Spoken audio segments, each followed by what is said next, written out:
Shalom, selamat pagi untuk kita. Sebelum kita mengawali segala kegiatan, aktivitas kita dalam satu hari ini, marilah kita meluangkan waktu kita untuk mendengarkan firman Tuhan. Kita berdoa. Ya Allah Bapa kami, terima kasih buat segala berkat penyertaan Tuhan dari malam hari hingga pada pagi hari ini. Kami akan memulai segala kegiatan kami Tuhan dalam satu hari ini. Tetapi kami ingin terlebih dahulu mendengarkan sebagian daripada firman Tuhan yang menjadi bekal dan kekuatan bagi kami. Dalam nama Tuhan Yesus kami berdoa. Amin. Firman Tuhan untuk kita pada hari ini, Rabu 17 Mei 2023, tertulis dalam kitab 2 Timotius pasal 2 ayat 11. Benarlah perkataan ini, jika kita mati dengan Dia, kita pun akan hidup dengan Dia. Di dalam bahasa Batak dikatakan, haposan do hataon, anggodongan na do hita tu hamatean, dongan namanang tu hangguluan. Demikian pembacaan firman Tuhan. Saudara yang terkasih, dosa telah merusak hubungan manusia dengan Allah. Dosa telah membuat manusia menjadi jauh dari Allah. Tetapi Allah tidak pernah membiarkan manusia itu selamanya hidup di dalam dosa. Karena itu Allah memberikan anaknya yang tunggal, Tuhan Yesus Kristus, menjadi penebus bagi kita. Yesus memberikan nyawanya dan melalui kematiannya memberikan keselamatan bagi manusia. Melalui kebangkitannya juga memberikan kehidupan yang kekal bagi manusia.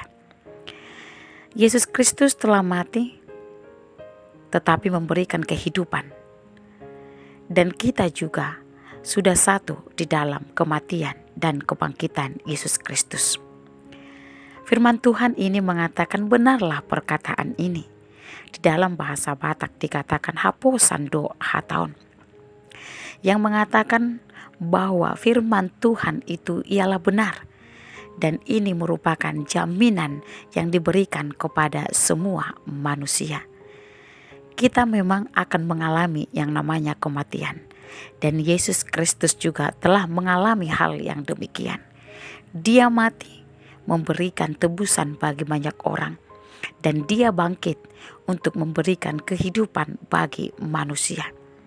Dan ketika kita akan mengalami hal yang sama, di mana manusia akan mengalami yang namanya kematian, tetapi bagi orang Kristen kematian bukanlah hal yang mengkhawatirkan dan menakutkan, karena itu bukanlah akhir dari segala-galanya.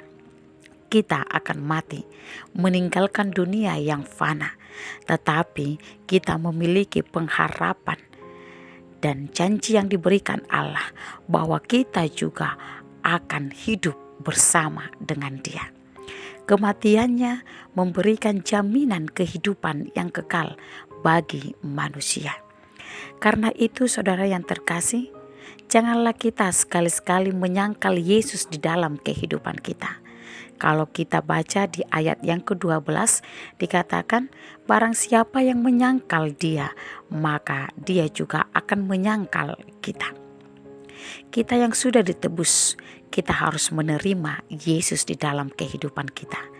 Kita harus hidup di dalam Dia dan kita harus setia kepadanya.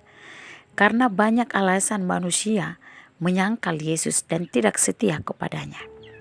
Mungkin saja ketika kita mengalami berbagai macam pencobaan, persoalan hidup, dan juga adanya tawaran-tawaran duniawi, mungkin kita terlena dengan itu semua. Dan itu menjadi alasan bagi kita untuk menyangkal Tuhan dan tidak setia kepadanya. Ingatlah, meskipun kita tidak setia kepada Tuhan, tetapi Dia setia kepada kita. Kita baca pada ayat yang ke-13. Dia tetap setia dan kasih-Nya kekal sampai selama-lamanya. Karena itu saudara yang terkasih, ingatlah firman Tuhan hari ini. Kita mati dengan Dia dan kita juga akan hidup di dalam Dia. Karena hidup kita hanya ada di dalam Kristus. Setialah kepada Kristus seperti Dia yang senantiasa setia memberkati kehidupan kita. Amin. Kita berdoa. Terima kasih Tuhan buat firman-Mu yang telah kami dengarkan di pagi hari ini. Izinkan kami untuk setia kepadamu, melakukan apa yang Engkau kehendaki. Berkati segala kegiatan aktivitas kami di dalam satu hari ini. Kiranya kami selalu melakukan apa yang Tuhan kehendaki. Ampuni kami Tuhan dari segala dosa pelanggaran kami, agar kami layak di hadapan-Mu. Dalam nama Tuhan Yesus Kristus kami berdoa. Amin.